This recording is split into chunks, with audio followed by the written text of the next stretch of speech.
Hello everybody. I'd like to begin today by acknowledging the Wongabon people who are the traditional custodians and owners of this land. I'd like to acknowledge the people present, past, current and emerging who have walked these earths for over 60,000 years. And from where I'm speaking today, this country. I'm here on country, this red sandy dirt, this earth.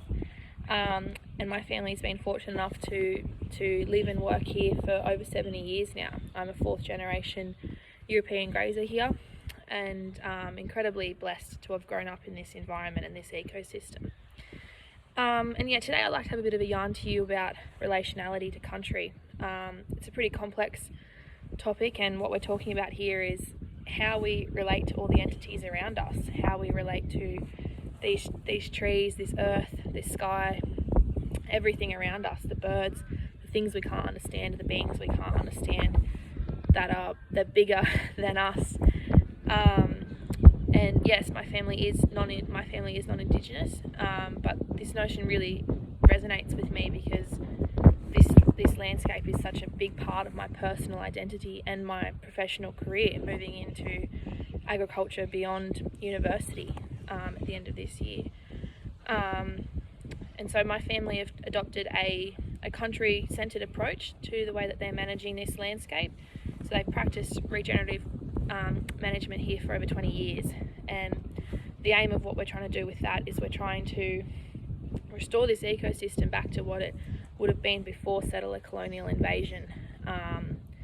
So what we typically see in this area is the encroachment of invasive native scrub, woody weed, which is incredibly degrading and makes any sort of production really, really difficult.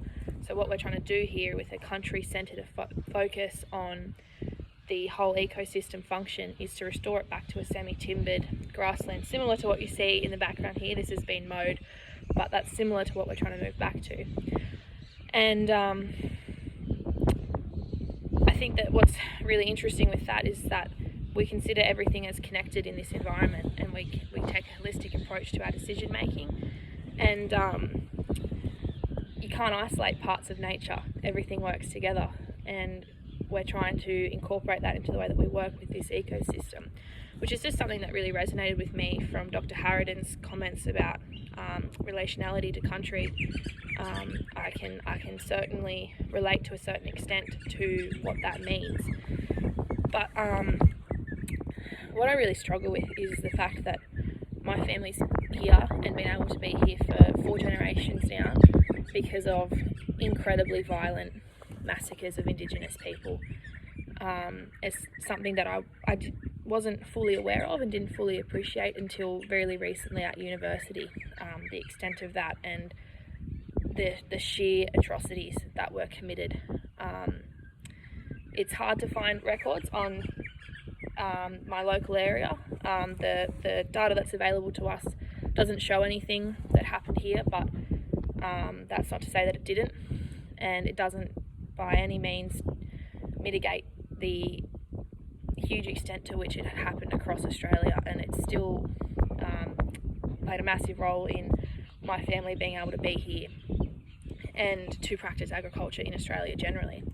And so I think that it's something that we all really need to be aware of, because it's the reason that we're able to practice agriculture here. And coming through school, we were taught about European invasion and what that meant, but I certainly don't think we ever learnt the true extent of what the violence was and what the massacres did and what they made possible for Europeans. It wasn't until I was at university that I was exposed to that truth. And so reflecting on those truths and my position in agriculture is something that I continue to grapple with, and that I'm still grappling with, and I think that I will continue to wrestle with moving into my career and the rest of my life. Even though I've grown up in what I would say is a more country-centred focus on management than is traditional, and that's something that does really align with my core values and how I want to practice in agriculture. It doesn't it still doesn't, for me, take a appreciation of just how violent our history is. And it's something that's really difficult, and I don't have the answers to it. And I think that it's, having yarns like this, having conversations like this is a really good starting point. But I don't have the answers to how we mitigate that and how we manage that. It's a really difficult and complex topic. And I think that it's really important as young people entering agriculture that we make a real attempt to be aware of the history and to engage with it, and to engage with local Indigenous people, and engage with the impact and their knowledge. And moving forward, if we can come from a place of empathy and kindness and love and relationality to country, I think that gives us that empathy. Anyone who's grown up with a strong connection to place, I think, can really empathise with that.